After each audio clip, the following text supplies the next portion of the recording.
કેમ છો વિદ્યાર્થી મિત્રો? બધા મજામાં? લાસ્ટ લેક્ચરની અંદર આપણે ચર્ચા કરી હતી બાહ્ય વિદ્યુત ક્ષેત્રની અંદર રાખવામાં આવેલા વિદ્યુત ભારની સ્થિતિ ઉર્જા, પછી બાહ્ય વિદ્યુત ક્ષેત્રની અંદર રાખવામાં આવેલા વિદ્યુત ભારના તંત્રની વિદ્યુત સ્થિતિ ઉર્જા. તે બે થિયરી જોયા બાદ આપણી ટેક્સ્ટબુકનો એક દાખલો આવશે, પણ એ દાખલો આપણે લાસ્ટમાં રાખીએ, બરાબર ને? અત્યારમાં સૌથી પહેલા બાહ્ય વિદ્યુત ક્ષેત્રની અંદર રાખવામાં આવેલી ડાયપોલ ની સ્થિતિ ઉર્જા વિશેની ચર્ચા કરી લઈએ. હેડિંગ મેં લખેલું છે કે સમાન વિદ્યુત ક્ષેત્રની અંદર રાખવામાં આવેલી ડાયપોલની સ્થિતિ ઉર્જા. સમાન વિદ્યુત ક્ષેત્ર તમને ખબર છે બેટા કે એવું વિદ્યુત ક્ષેત્ર કે જેની વિદ્યુત ક્ષેત્ર રેખાઓ એકબીજાને સમાંતર અને એકબીજાથી સમાન અંતરે આવેલી હોવી જોઈએ. તેની મારે શું શોધવાની છે? સ્થિતિ ઉર્જા. આ થિયરી આપણે બે રીતના સમજવાનો પ્રયત્ન કરશું. સૌથી પહેલા થોડીક લોંગ મેથડ અને થોડીક વિચિત્ર પદ્ધતિ, અને ત્યારબાદ થોડીક સેલી મેથડ. જે કન્સેપ્ટ આપણે ઓલરેડી ભણીને આવ્યા છીએ એ કન્સેપ્ટથી આ થિયરી સાબિત કરી શકાય, પણ તે આના પછી રીત નંબર 2 ની અંદર હું સમજાવીશ. તો આકૃતિનું વર્ણન એવી રીતના કંઈક છે કે સમાન વિદ્યુત ક્ષેત્ર છે, એમાં એક વિદ્યુત ડાયપોલ મૂકી છે. આપને ખબર જ છે વિદ્યુત ડાયપોલ એટલે શું વિદ્યાર્થી મિત્રો? તો કે એક પ્લસ વિદ્યુત ભાર અને એક માઇનસ વિદ્યુત ભાર, બે વચ્ચેનું અંતર 2a હોય તો આ તંત્ર બને. એ તંત્રને શું કહી શકાય? વિદ્યુત ડાયપોલ. તો વિદ્યુત ડાયપોલ સદિશ રાશિ છે પાછી, એટલે વિદ્યુત ડાયપોલ નું જો મારે સમીકરણ જોતું હોય તો સમીકરણ છે P is equal two Q, કોઈ એક વિદ્યુત ભાર અને તે બે વચ્ચેનું અંતર. સદિશ રાશિ છે એટલે સદિશ સ્વરૂપે પણ તમે રજૂ કરી શકાય. અને આની દિશા મારે કેવી હોય તો આની દિશા થાય માઇનસ થી પ્લસ, એટલે આ P ની દિશા થઈ માઇનસ થી પ્લસ તરફની. ઓકે, સરસ. આ ચર્ચા યાદ રાખતું જવાનું, એટલે જૂના કન્સેપ્ટ તમને પાછા યાદ આવતા આવે. હવે તમે મને એક વસ્તુ સમજાવો કે બે સમાન મૂલ્યના વિદ્યુત ભાર છે, તો સ્વાભાવિક રીતના એવું વિચારી શકાય કે વિદ્યુત ક્ષેત્રને કારણે ધન ધ્રુવ ઉપર અથવા તો ધન વિદ્યુત ભાર ઉપર બળ લાગશે. વિદ્યુત ક્ષેત્ર ક્યાંથી ક્યાં હોય બેટા? પ્લસ થી માઇનસ હોય, તો પ્લસ Q પર લાગતું બળ આ દિશામાં થયું, આ F પ્લસ આમ લખી નાખું, અને ઋણ વિદ્યુત ભાર પર લાગતું બળ આ દિશામાં થયું, એને આપણે લખી નાખીએ F માઇનસ.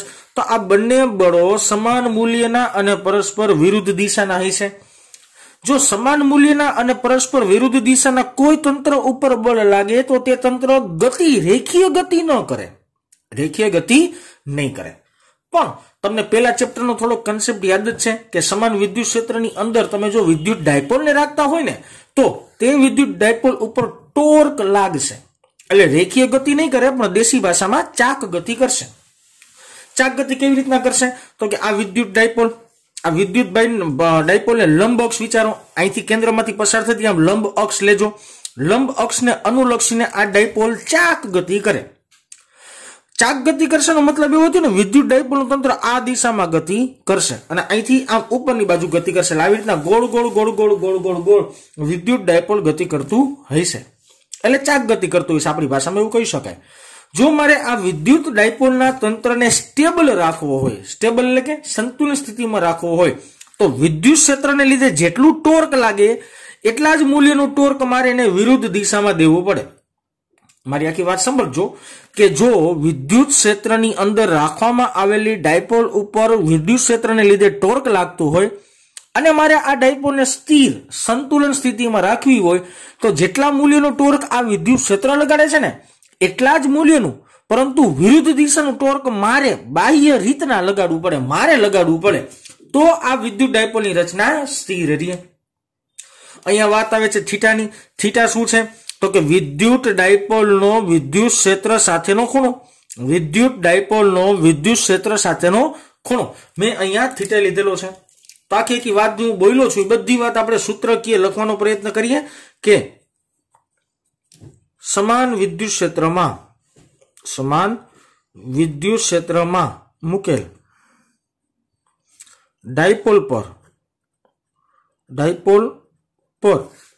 લાગતું ટોર્ક એટલે ટોર્ક લગાડશે કોણ વિદ્યાર્થી મિત્રો? તો કે વિદ્યુત ક્ષેત્ર લગાડશે. એનું મારી પાસે સૂત્ર છે વ્યાપક રીતના, ટાઉ સદિશ ઇઝ ઇક્વલ ટુ, આ ટી બોલી શકાય બેટા, P સદિશ ક્રોસ E સદિશ. हवाने सदिश काढ नाखो वच्चे ચોકડી काढ नाखो तो आने लखी शकाय tau is equal to PE sine theta. आ समीकरण आपणे ऑलरेडी चेप्टर नंबर 1 ની અંદર ભણીને આવ્યા છીએ। मैं तमने कीधुं के विद्युत डायपोल पर विद्युत क्षेत्र ने लीधे आटलू टोर्क लागे छे। हमारे आ आखी आखी परिस्थिति स्टेबल जोती होय तो स्टेबल एटले के संतुलित स्थिति में जोती होय तो के मारे टोर्क लगावવું પડે। चालो एना विशेनी चर्चा करिए के डायपोल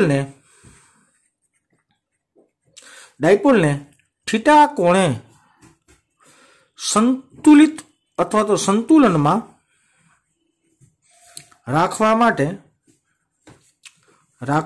माटे क्षेत्र वडे लागता टोर्कनी विरुद्ध दिशा में क्षेत्र वडे लागता टोर्कनी विरुद्ध दिशा में एटला एटले के जेटलू लागे छेटलू पीई साइन थीटा एटला ज मूल्यनु टोर्क लगाडवू पड़े। जो आटला ज मूल्यनु हूँ टोर्क लगाड़ीश तो ज ई संतुलित स्थिति में रहेशे। एटला ज मूल्यनु टोर्क जेने आपणे कही दઈએ टाउ एक्सटर्नल EXT लखी नाखीए बाह्य बराबर ने जेनु मूल्य थशे पीई साइन थीटा। हूँ आटला ज मूल्यनु बाह्य टोर्क लगाड़ीश तो आ आखे आखी डायपोलनी रचना केवी रहेशे विद्यार्थी मित्रों स्थिर रहेशे। हवे मने आखी वात समजावो। सौथी पहेला छे ने विद्युत क्षेत्र छे ने डायपोल ने खेचवानो प्रयत्न करशे। विद्युत क्षेत्र माटे बाकी वात समजજો स्टेप बाय स्टेप नकर खबर नहीं पड़े क्यांथी केवी रीतना सादुं रूप आव्युं। ओके सौथी पहेला विद्युत क्षेत्र छे ने डायपोल ने खेचवानो प्रयत्न करशे तो डायपोल ने खेचशे त्यारे आ बनतो खूणो विद्युत क्षेत्र ने लीधे बनतो खूणो धारो के θ1 थई गयो। आ बराबर मारी वात θ1 थई गयो। हवे तमे जे बाह्य बळ लगाडो छो ए बाह्य बळने लीधे पाछो पोतानो बीजो खूणो लेवानो प्रयत्न करशे। विद्युत क्षेत्र ने कारणे तमे जो हूँ कहेवाय डायपोल ने तमे क्षेत्र में राखो विद्युत क्षेत्र ने लीधे डायपोल पर जो टोर्क लागे त्यारे खूणो θ1 लई लईए। आपणे बाह्य बळ लगाड़ीए अथवा बाह्य टोर्क लगाड़ीए त्यारे बनतो खूणो आपणे धारो के θ2 धारी लईए। एनो मतलब एवो थयो मारी डायपोल ने θ1 खूणेथी θ2 खूणे स्टेबल थवानुं छे। मारी डायपोल ने θ1 खूणेथी θ2 खूणे स्टेबल करवानी छे। स्टेबल एटले के संतुलित करवानी छे। ओके तो करवू पड़तुं कार्य केटलुं ई आपणे शोधवुं पड़शे पहेला तो कारण के आपने खबर छे स्थिति ऊर्जा हेडिंग आप्युं छे तो जेटलुं कार्य थशे एटलुं ज मूल्य आपणे स्थिति ऊर्जानुं प्रेमथी लई शकशुं। तो आपणे एवी कंईक पहेला तो सेंटेन्स लखी नाखीए के आ विद्युत डायपोल ने क्षेत्र साथे θ1 कोणेथी θ2 कोणे गति कराववानी गोठववा माटे करवू पड़तुं कार्य।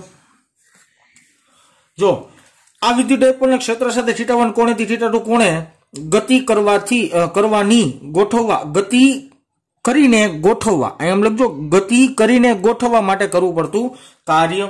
एनो मतलब एवो थयो बाह्य विद्युत क्षेत्र हशे त्यारे ते θ1 कोण उपर हशे अने तमे जे बाह्य विद्युत क्षेत्र ने कारणे ई θ1 कोणे स्टेबल थशे अने तमे ज्यारे बाह्य बळ लगाडशो त्यारे θ2 कोणे धारो के स्टेबल थशे तो त्यारे करवू पड़तुं कार्य केटलुं। तो मारी पासे करवू पड़तुं कार्यनुं सूत्र ऑलरेडी छे W is equal to integration θ1 थी क्या सुधी करशो आपणे θ2 सुधी टाउ एक्सटर्नल आ बाह्य कार्य छे tau external into d theta. आवुं मारी पासे समीकरण ऑलरेडी वर्षो पहेलानुं छे। हवे घणा बधा विद्यार्थीना समीकरण याद नहीं आवे के क्यां भण्या हता ने केवी रीतना भण्या हता એને યાદ દેવડા માટે નીચે લખી દઉં છું કે આ ચાક ગતિ માટેનું સમીકરણ છે।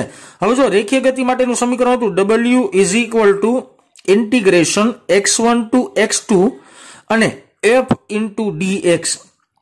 આવું સમીકરણ આપણે ચાક ગતિ નામના ચેપ્ટરની અંદર ઓલરેડી ભણીને આવ્યા છીએ। હવે આ બંને સમીકરણને વિદ્યાર્થી મિત્રો સરખાવો તો કાર્ય T एक्सटर्नल तो अहींया बळ याद आवे ने रेखीय गतिमां जे काम बळ करे चाक गतिमां ई ज काम टोर्क करे। dx એટલે सूक्ष्म स्थानांतर तो अहीं आवशे सूक्ष्म कोणीय स्थानांतर कारण के चाक गतिनी अंदर रेखीय स्थानांतर न आवे चाक गतिनी अंदर केवुं आवशे विद्यार्थी मित्रों कोणीय स्थानांतर આવશે. તો આવા કન્સેપ્ટ આપણે ઓલરેડી ભણી ગયા છીએ, તો એની ઉપરથી મેં આ કાર્યનું સમીકરણ લખ્યું છે. ઓકે સરસ. ચાલો કાર્યના સમીકરણને આપણે થોડુંક આગળ વધારીએ, આગળ સાદુરૂપના ફોર્મેશનમાં જઈએ. કરવું પડતું કાર્ય W is equal to integration θ1 થી θ2. હવે મારી પાસે જો ટાઉ એક્સટર્નલ નું મૂલ્ય છે, તો એ મૂલ્ય લખી નાખી બેટા. શું છે? PE sin θ into dθ. PE sin θ into dθ. Okay સરસ. PE અચળ રાશિ છે. અચળ રાશિને સંકલનની બહાર કાઢીએ. ઇન્ટિગ્રેશન θ1 θ2 અને અહીંયા PE ને બહાર લખવાનો હોય બેટા, ભૂલી ગયો. ઓકે PE ને બહાર લખી નાખ્યો મેં. તો કાઉન્સની અંદર વધ્યું sin θ ઇન્ટુ dθ. હવે sin θ નું સંકલન શું થાય? Minus cos θ. તો બાર PE એમનેમ રહેશે. ઇન્ટિગ્રેશન θ1 થી θ2 અને sin નું સંકલન થાય માઇનસ cos θ. આ સંકલન થઈ ગયું. હવે આપણે ધારો કે લિમિટ આપી દઈએ. સોરી, આ ઇન્ટિગ્રેશન કરી નાખ્યું છે એટલે ઇન્ટિગ્રેશનની સાઇન કરવાની જરૂર નથી. ડાયરેક્ટ લિમિટ મૂકી દઈએ θ1 થી લઈને θ2. હવે આપણે શું કરવાનું? Upper limit minus lower limit W PE. સમજો, અપર લિમિટ છે એટલે માઇનસ નિશાની આવશે. Minus cos θ2. હવે માઇનસ લોઅર લિમિટમાં પાછી માઇનસ આવશે, તો માઇનસ ડાયરેક્ટ આપણે શું કરી નાખીએ? Plus cos θ1. હવે માઇનસ વાળા પદને પાછળ લખીએ, પ્લસ વાળા પદને આગળ લખીએ. W is equal to PE બ્રેકેટની અંદર cos θ1 માઇનસ cos θ2. ઓકે સરસ. ચાલો, તો એક સમીકરણ આવ્યું. હવે જો આ જેટલું કાર્ય થાય એટલી જ સ્થિતિ ઉર્જા પેદા થાય. એટલે કાર્યની જગ્યાએ તમે ડાયરેક્ટ શું લખી શકશો? સ્થિતિ ઉર્જા લખી શકશો. ચાલો સ્થિતિ ઉર્જા લખી નાખીએ. શું છે? PE બ્રેકેટની અંદર cos θ1 માઇનસ cos θ2. તો આ મળ્યું મને સ્થિતિ ઉર્જાનું વ્યાપક સમીકરણ.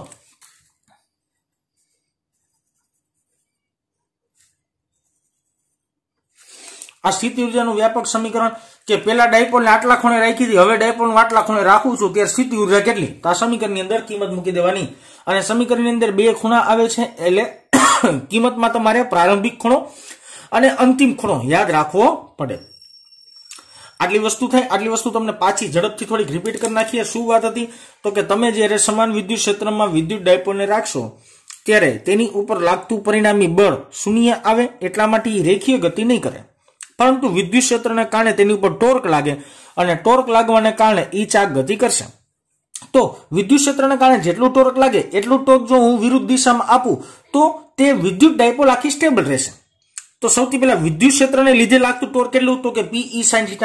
મારે સામે કેટલું ટોર્ક આપવું પડે? તો કે PE sin θ. તો એ સ્ટેબલ થઈ ગઈ. હવે સિમ્પલ વિચારો કે તમે જ્યારે વિદ્યુત ક્ષેત્રને કારણે જે ખૂણો બનતો તેને આપણે નામ θ1 આપી દઈએ, અને બાહ્ય બળને કારણે જ્યારે ખૂણો કંઈક બનતો હતો એને આપણે નામ આપી દઈએ θ2. તો આ ડાયપોલને θ1 કોણેથી θ2 કોણે રાખવા માટે અથવા ગતિ કરાવવા માટે કરવું પડતું કાર્ય. આ કાર્યનું સમીકરણ રેખીય ગતિના સૂત્ર પરથી જ મેં ચાક ગતિ માટે કાર્યનું સમીકરણ બનાવ્યું છે. એની અંદર થોડી કિંમતો મૂકીને મને ફાઇનલ ઇક્વેશન મળ્યું U is equal to PE cos θ. હવે જો આ એક સમીકરણને છે ને થોડુંક આપણે આગવું સ્થાન આપીને આપણે કંઈક નવું વિચારવાનો પ્રયત્ન કરીએ. જે આપણે નવું વિચારીએ છીએ બેટા એ આપણી જાણકારી માટે છે. એ એક વસ્તુ ખાસ યાદ રાખવાની, જાણકારી માટે એટલે કે થિયરિટિકલ પોર્શનની અંદર એનો ઉપયોગ ઓછો છે, પરંતુ દાખલાકીય એનો ઉપયોગ ઘણો બધો થશે. એટલા માટે હું તમને થિયરીમાં જ બધું સમજાવી દઉં. ઓકે સરસ. ચાલો અહીં ધ્યાન આપજો. આ બધી ધારણા છે. ઓકે, હું અહીં તમને આખું વાત સમજાવું નિરાતે. મારી પાસે જે ફાઇનલ ઇક્વેશન મળ્યું એ ફાઇનલ ઇક્વેશન હતું U is equal to PE cos θ1 minus cos θ2. આ મારી પાસે ફાઇનલ ઇક્વેશન કાંઈક મને આવું મળતું હતું. હવે આની અંદર હું કહું ધારણા લો, વિચારો શું થાય. ધારો કે હું એમ કહું કે પ્રારંભિક સ્થિતિમાં વિદ્યુત ડાયપોલ એ વિદ્યુત ક્ષેત્ર સાથે બનાવેલો ખૂણો π/2 નો છે. π/2 90 થાય. સાંભળજો મારી વાત કે પ્રારંભિક સ્થિતિમાં આ ખરેખર θ એટલે કોણ? તો કે P અને E વચ્ચેના જ ખૂણા થયા ને. θ1 અને θ2 એટલે શું? તો કે P અને E વચ્ચેના ખૂણા, વિદ્યુત ડાયપોલ અને વિદ્યુત ક્ષેત્ર સાથેનો ખૂણો. હવે હું એવું વિચારું છું કે પ્રારંભમાં વિદ્યુત ડાયપોલ અને વિદ્યુત ક્ષેત્ર સાથેનો ખૂણો ધારો કે 90 ડિગ્રીનો છે, એટલે θ1 શું થઈ ગયું 90 ડિગ્રી. હવે મારે વિદ્યુત ડાયપોલને થીટા કોણે લઈ જવું છે. હવે મારે વિદ્યુત ડાયપોલને થીટા કોણે લઈ જવું છે, બરાબર. તો સ્થિતિ ઉર્જાનું સૂત્ર શું બને? તો સિમ્પલ લોજિક છે સાહેબ, U is equal to PE. હવે cos θ1 ની જગ્યાએ તમે π/2 મૂકશો એટલે થઈ જાય 0 માઇનસ cos θ. માઇનસ આગળ લઈ લેવાનું, વ્યવસ્થિત લખી નાખો શું થાય માઇનસ PE cos θ. આ સમીકરણ આપણા માટે અગત્યનું થયું કે પ્રારંભમાં વિદ્યુત ડાયપોલ વિદ્યુત ક્ષેત્રને લંબ હોય ત્યારબાદ તેને થીટા કોણે લઈ જવા માટે ઉદ્ભવતી સ્થિતિ ઉર્જા. હજી એને મારે થોડુંક સદિશ બદિશમાં સમજાવવું હોય તો કેમ સમજાવીએ કાંઈ? તો કે કોસ વિધેય છે તો વચ્ચે ડોટ આવશે તો લખવું પડે યુ ઓફ થીટા, કારણ કે થીટા સાથે સ્થિતિ ઉર્જા બદલાય એટલે U of theta is equal to minus P સદિશ ડોટ ઈ સદિશ. કારણ કે કોસ થીટા છે, કોસ થીટા કાઢી નાખશો તો ઉપર સદિશ આવશે અને વચ્ચે ડોટ પ્રોડક્ટ આવશે. આ વસ્તુ આપને ઓલરેડી ખબર છે. આ જ સમીકરણ ઉપરથી હજી 3 ધારણાઓ વિચારી શકાય અથવા તો 3 શક્યતાઓ વિચારી શકાય વિદ્યાર્થી મિત્રો. કેવી રીતના? તો આ જ સમીકરણને મોખરે રાખું છું, થોડુંક ધ્યાન આપજો અને સાઈડમાં લખું છું. આ પહેલો કેસ ધારો કે, આ બીજો કેસ ધારો કે, અને અહીંયા આપણે ત્રીજો કેસ વિચારીએ. આ જ સમીકરણ પરથી 3 કેસ વિચારીએ કે ધારો કે કોઈ એક જગ્યાએ મને એવું કીધું કે આ બે વચ્ચેનો ખૂણો થીટા 0 ડિગ્રીનો છે, માન લઈએ. હાલો આ સમીકરણને ધ્યાન લેજો બેટા. આ સમીકરણ પરથી આ સમીકરણ અહીંયા તો કારણ કે ડોટ કરી નાખ્યું છે ને, cos θ કાઢી નાખ્યું છે એટલા માટે આ સમીકરણ પરથી, બરાબર ને. હું એમ કહી દઉં કે થીટાનું મૂલ્ય P અને E વચ્ચેનો ખૂણો ધારો કે 0 ડિગ્રીનો છે તો મને ખબર છે તો ટાઉનું મૂલ્ય 0 ડિગ્રી થાય. ટાઉનું મૂલ્ય શું કરો 0 ડિગ્રી થાય? તો કે તમને ખબર જ છે સાહેબ કે ટાવ એટલે PE sin θ અને sin 0 ની કિંમત 0 થાય. પરંતુ u ની કિંમત ગોતવી હોય ને, ત્યાં cos છે તો u ની કિંમત ગોતવી હોય ને તો u ની જગ્યાએ તમારે સોરી θ ની જગ્યાએ શું મૂકવાનું 0 ડિગ્રી. તો u બરાબર જવાબ આવશે માઇનસ PE જવાબ આવશે. શું જવાબ આવશે? Minus PE. મેં cos θ ની કિંમત પ્રેમ ભાવે 0 મૂકી છે. ઓકે, તો આ જે મૂલ્ય મળે છે ને વિદ્યુત સ્થિતિ ઉર્જાનું, એ મૂલ્ય મિનિમમ મળે, ન્યૂનતમ મૂલ્ય મળે. અને આ સ્થિતિને કહેવામાં આવે છે સ્થાયી સંતુલન સ્થિતિ. આ સ્થિતિને શું કહેવામાં આવે છે? સ્થાયી સંતુલન સ્થિતિ. આ નામ છે સ્થાયી સંતુલન સ્થિતિ. હવે બીજો કેસ વિચારીએ કે ધારો કે P અને E વચ્ચેનો ખૂણો આપણે 180 ડિગ્રીનો લઈએ.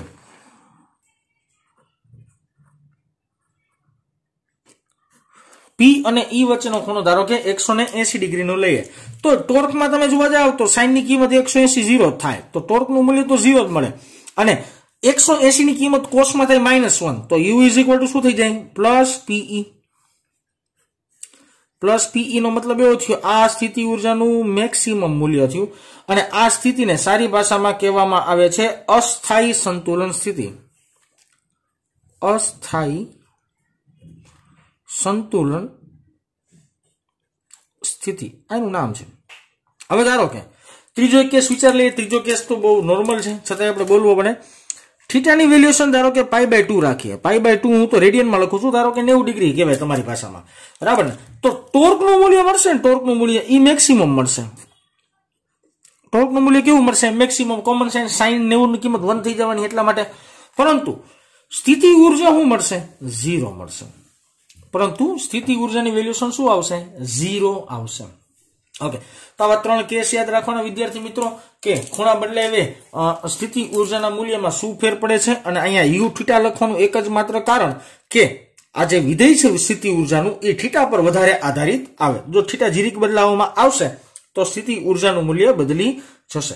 તો આ એક રીતેથી બાહ્ય વિદ્યુત ક્ષેત્રની અંદર ડાયપોલની સ્થિતિ ઉર્જાની રીત એક થઈ. એક રીત જ. આની અંદર વધારે કન્ફ્યુઝન થવા વાળો પોર્શન હું તમને કહી જ દઉં અત્યારથી, મને ખબર જ છે આ તમે કન્ફ્યુઝન થવા જોઈએ.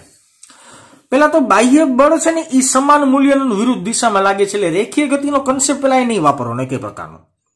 તો કન્સેપ્ટ વાપરવો પડે મારે ચાક ગતિનો. એટલે કે હું એમ કહું કે આ ડાયપોલના કેન્દ્રને લંબક્ષ ને અનુલક્ષીને આખે ડાયપોલ ગોળ ગોળ ફરશે. અહીંથી આમ ફરશે એટલે ચાક ગતિ કરશે, બરાબર ને. તો વિદ્યુત ક્ષેત્રને કારણે આની ઉપર આ દિશામાં ટોર્ક લાગ્યું.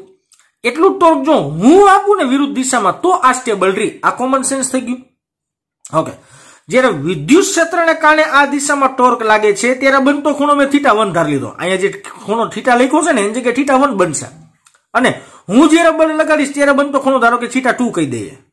તો આ θ1 ખૂણામાંથી θ2 ખૂણામાં જવું હોય તો તમારે કરવું પડતું કાર્ય કેટલું? કારણ કે આપણે ભણીએ છીએ સ્થિતિ ઉર્જા.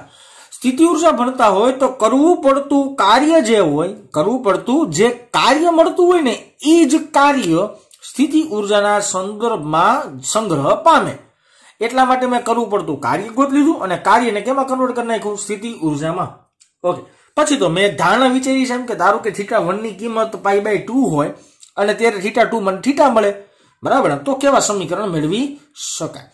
ઓકે વિદ્યાર્થી મિત્રો, આના પછી વાત કરીએ રીત નંબર 2, જે રીત તમે ઓલરેડી લાસ્ટ ટાઈમ ભણેલા છો એના ઉપર ચર્ચા કરીએ. ચાલો વિદ્યાર્થી મિત્રો, તો આપણે શરૂઆત કરીએ રીત નંબર 2 ની. સૂત્ર ઈ જ તારવવાનું છે પણ રીત અલગ છે થોડી, બરાબર ને? બહુ સિમ્પલ છે, છતાંય થોડું ધ્યાન દઈ દેવાનું એટલે ખબર પડે કે આપણાથી ભૂલાઈ ન જાય. એટલે સમાન વિદ્યુત ક્ષેત્ર ઈ છે, એની અંદર વિદ્યુત ડાયપોલ રાખી છે. વિદ્યુત ડાયપોલ એટલે કે વિજાતીય અને સમાન મૂલ્યના વિદ્યુત ભાર એકબીજાથી 2a જેટલા અંતરે રાખવામાં આવે અને ઈ રચનાને અથવા તંત્રને વિદ્યુત ડાયપોલ કહી શકાય. ડાયપોલની દિશા માઇનસ થી પ્લસ છે. ડાયપોલે વિદ્યુત ક્ષેત્ર સાથે બનાવેલો ખૂણો θ મેં અહીંયા ઓલરેડી ધારેલો છે. લાસ્ટ લેક્ચરની અંદર, આ લેક્ચર નહીં, લાસ્ટ લેક્ચરમાં આપણે જે થિયરી ભણ્યા એ થિયરીના કન્સેપ્ટ ઉપરથી મારે સ્થિતિ ઉર્જાની કન્સેપ્ટ આખો તારવવો છે. કેવી રીતના? તો જૂનો લેક્ચર થોડો યાદ દેવડો વિદ્યાર્થી મિત્રો, કે Q1 અને Q2 બે બિંદુવત વિદ્યુત ભારોને એકબીજાથી R12, જો હું ચાઈ કરીને આવું લખું છું બેટા, Q1 ને Q2 લખ્યું ને R12 લખ્યું, કારણ કે જૂનો લેક્ચર યાદ આવે એટલા માટે. અંતરે બાહ્ય ક્ષેત્રમાં ગોઠવતા આ બે વિદ્યુત ભારના તંત્રની સ્થિતિ ઉર્જા. યાદ આવે ને લાસ્ટ લેક્ચરમાં બે વિદ્યુત ભારના તંત્રની સ્થિતિ ઉર્જા ગોતી હતી. શું હતું સૂત્ર? મોઢે હોવું જોઈએ હવે. U = પહેલો વિદ્યુત ભાર અને જે તે બિંદુનું સ્થિતિમાન વત્તા બીજો વિદ્યુત ભાર જે તે બિંદુ પરનું સ્થિતિમાન વત્તા બે વિદ્યુત ભારથી બનતા તંત્રની સ્થિતિ ઉર્જા. આવું સમીકરણ આપણે ઓલરેડી લાસ્ટ લેક્ચરની અંદર, એક્ઝેક્ટલી લાસ્ટ લેક્ચરની અંદર ભણીને આવ્યા છીએ. પણ આમાં થોડાક ફેરફાર કરવા જોઈએ. શું ફેરફાર કરવા જોઈએ? તમે ફેરફાર લખી દો. જો ધારો કે છે ને આ પ્લસ ક્યુ છે ને એને આપણે Q1 ધારી લઈએ. એને લખતો જાઉં કે Q1 બરાબર પ્લસ ક્યુ, માઇનસ ક્યુ છે ને એને આપણે ધારો કે Q2 ધારી લઈએ ઉદાહરણ તરીકે. તો આ લખીએ Q2 બરાબર માઇનસ ક્યુ. પછી બે વચ્ચેનું અંતર, જે બે વચ્ચેનું અંતર છે ને એ R12 હતું ને એની જગ્યાએ આપણી પાસે બે વચ્ચેનું અંતર 2a છે. તો આ બધી કિંમત આ સમીકરણમાં મૂકતા અથવા આના બરાબર આ લેતા, બરાબર ને? મેં આવી રીતના કંઈક કરી નાખ્યું છે સિમ્પલ. ઓકે, કે મેં લાસ્ટ લેક્ચરની અંદર જ્યાં Q1 ને Q2 ને R12 કીધું હતું ને એની જગ્યાએ અત્યારમાં અંતર અલગ અલગ છે અને વિદ્યુતભાર અલગ અલગ છે. તો આ બધી કિંમત આ સમીકરણમાં આપણે મૂકવાની છે. હું ડાયરેક્ટ મૂકું છું બેટા, સ્ટેપ બાય સ્ટેપ, બરાબર ને? U = જો પ્લસ Q1 હતું ત્યાં આપણે લખવું પડે પ્લસ Q, જે તે બિંદુ પરનું સ્થિતિમાન એટલે કે VR1.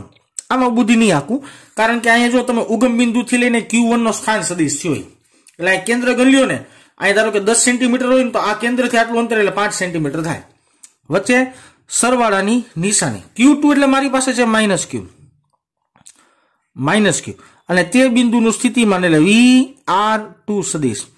વચ્ચે સરવાળાની નિશાની K એમનમ, Q1 એટલે પ્લસ ક્યુ, Q2 એટલે માઇનસ ક્યુ અને તે બે વચ્ચેનું અંતર એટલે 2a. હવે પ્લસ ઓર માઇનસ થોડું કરી નાખીએ એટલે U = जो સૌથી પહેલા પ્લસ ઓર માઇનસ કરી નાખીને એમાં ડાયરેક્ટ ક્યુ કોમન આવી જાય. આ પહેલા બે સ્ટેપમાં ક્યુ કોમન આવશે. ક્યુ ડાયરેક્ટ કોમન કરી લે. બ્રેકેટની અંદર VR1 સદિશ પ્લસ ઓર માઇનસ બ્રેકેટમાં R2 સદિશ, બરાબર. આ બ્રેકેટ પૂરું અને અહીંયા માઇનસ નિશાની બહાર કાઢી લેવો. નિશાની આવશે માઇનસ કે ક્યુ સ્ક્વેર બાય 2a. આવું મારી પાસે એક સમીકરણ આવ્યું. સમીકરણ શું આવ્યું? યુ બ્રેકેટની અંદર V1 અને V2 એવી રીતના બે વિદ્યુત સ્થિતિમાન, એનો ગુણાકાર વિદ્યુત બહાર આવે માઇનસ કે ક્યુ બાય 2a. આ ઉપરના સમીકરણનું ખાલી સાદું રૂપ આપ્યું છે અને કોમન કાઢ્યું, બીજું કઈ નથી કરવું. હવે મારો પ્રશ્ન ક્યાં થશે ખબર છે? પ્રશ્ન અહીંયા થશે. અહીંયા આ મારે શોધવું પડે. મારે આ કાઉન્સ છે ને શોધવું પડશે. મારી પાસે ક્યુ છે, કે તો બધાને ખબર જ હોય, 2a તો અંતર જ છે, એટલે કે પ્રશ્ન નથી. મારે જે તે બિંદુ પરનું સ્થિતિમાન શોધવું પડશે. VR1 એટલે Q1 પરનું સ્થિતિમાન, VR2 એટલે Q2 પરનું સ્થિતિમાન. તો કન્સેપ્ટ કયો વપરાય વિદ્યાર્થી મિત્રો?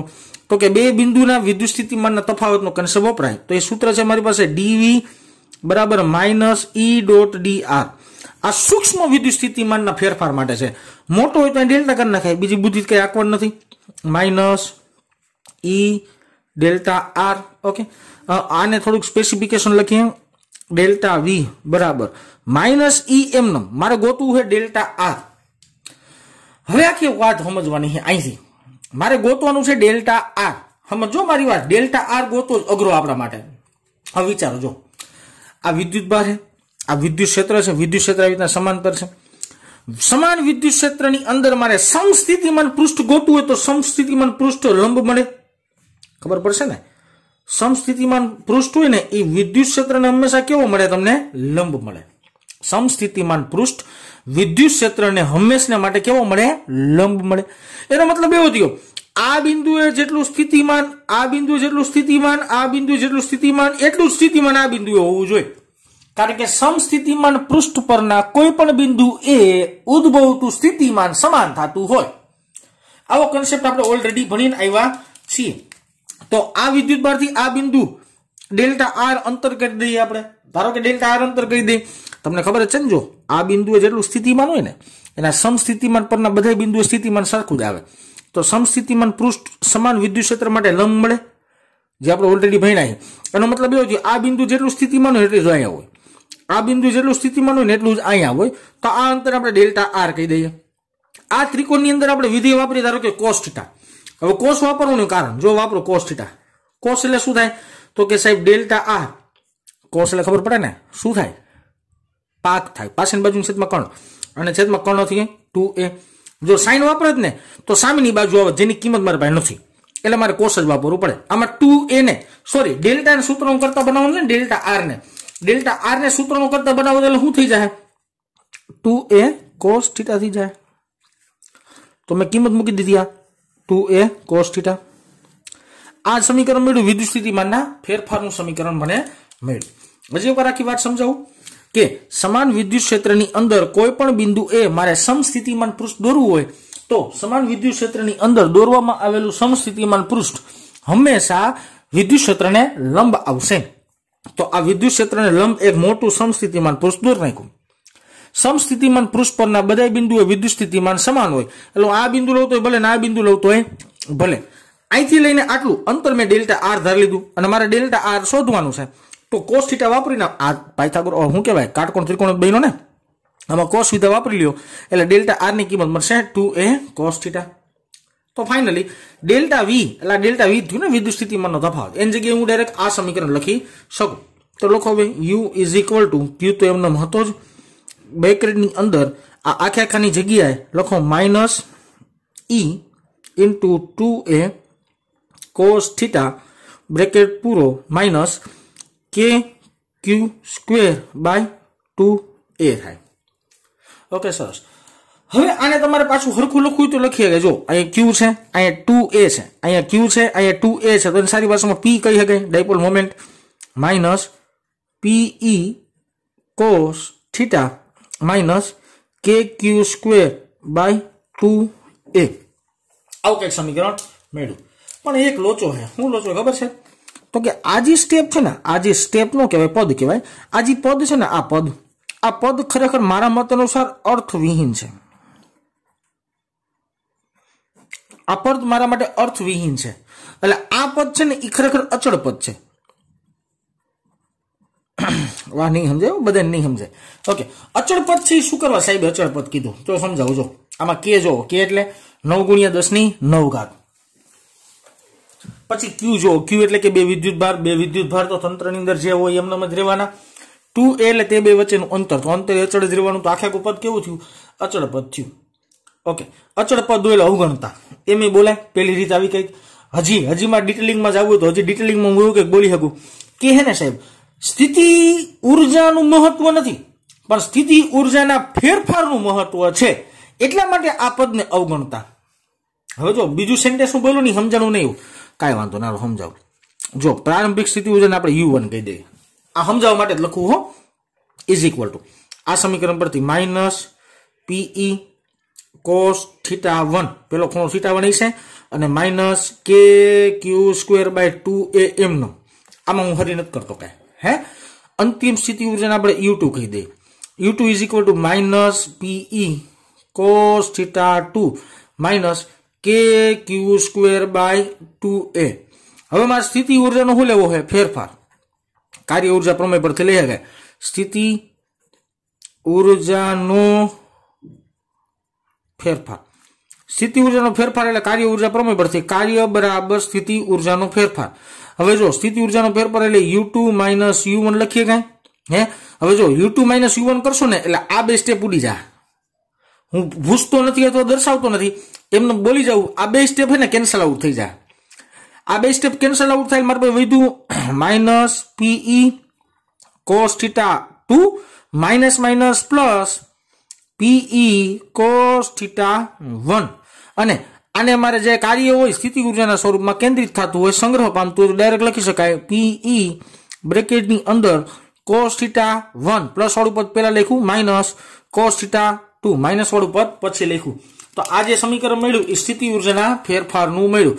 યાદ રાખજો, પહેલા જ લેક્ચરમાં સ્થિતિ ઉર્જા ચાલુ કરી ને ત્યારે પહેલા જ લેક્ચરમાં મેં ચોખવટ કરી હતી કે સ્થિતિ ઉર્જાનું વ્યવહારિક મહત્વ કાંઈ નથી, સ્થિતિ ઉર્જાના તફાવતનું વ્યવહારિક મહત્વ હોય છે। તો આ થયો સ્થિતિ ઉર્જાના ફેરફારની રીત નંબર 2। ડાયપોલની સ્થિતિ ઉર્જા આવી રીતના પણ શોધી શકાય। આ અર્થવિહીન છે ને અચળ પદ છે, આ ન સમજાતું હોય તો બે સ્થિતિ ઉર્જાના ફેરફાર લેશો એટલે 100% સમીકરણ ઉડી જશે। તમારે ઉડાડવું નહીં પડે, અવગણવું નહીં પડે, એમને ઓટોમેટિકલી સૂત્રકીય ઉડી જાય, બરાબર ને। જે વસ્તુ યાદ રહેતી હોય રીતના રાખવાની, અથવા તો તમારે પ્રેમ ભાવે અહીંયા તમારે એમ કહી દેવાનું કે અચળ પદ છે એટલા માટે આ સમીકરણ ઉડી જાય। આ કન્સેપ્ટ ખાસ યાદ રાખવાનો બેટા, કન્ફ્યુઝન અહીંયા થશે, બીજે કઈ નહીં થાય કે સમાન વિદ્યુત ક્ષેત્ર હોય ને તો એનું સમસ્થિતિમાન પૃષ્ઠ વિચારવાનું। કોઈ પણ બિંદુ પાસેનું સમસ્થિતિમાન પૃષ્ઠ હોય ને એ વિદ્યુત ક્ષેત્રને લંબ હોય, અને સમસ્થિતિમાન પૃષ્ઠ એટલે શું? તો કે બધી જગ્યાએ વિદ્યુત સ્થિતિમાન સમાન આવવું જોઈએ। એનો મતલબ એવો થયો આ બિંદુએ જેટલું સ્થિતિમાન હોય ને એટલું સ્થિતિમાન આ બિંદુએ હોય।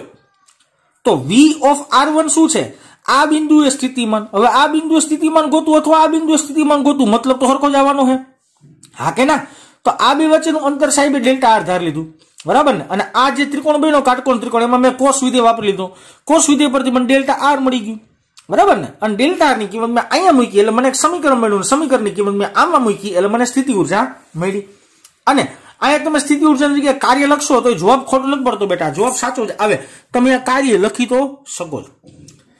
તો વિદ્યાર્થી મિત્રો, આજના લેક્ચરમાં આજે આટલું જ રાખીએ। મને ખબર છે એક દાખલો આપણી ટેક્સ્ટ બુકની અંદરનો દાખલો છે, જે આઈ થિંક દાખલા નંબર છે 2.5, ઉદાહરણનો દાખલો છે 2.5, તમારે ઘરે ગણવાનો પ્રયત્ન કરવાનો છે, છતાંય હું એકાદ લેક્ચરની અંદર ઈ તમને દાખલો 100% ગણાવી દઈશ। 5-7 મિનિટનો દાખલો થાય લગભગ, બરાબર ને, હું ગણાવી દઈશ। તો આજે આપણે અહીંયા સુધી રાખીએ। એક થિયરી કન્સેપ્ટ છે તો આખો કન્સેપ્ટ જ અલગ રાખીએ। તો નેક્સ્ટ લેક્ચરમાં વાત કરશું ચેપ્ટરની નવી થિયરીની, અને એક દાખલો જે છે એમાં સાથે હું ઉમેરી દઈશ। તો ચાલો વિદ્યાર્થી મિત્રો આજે આટલું રાખીએ।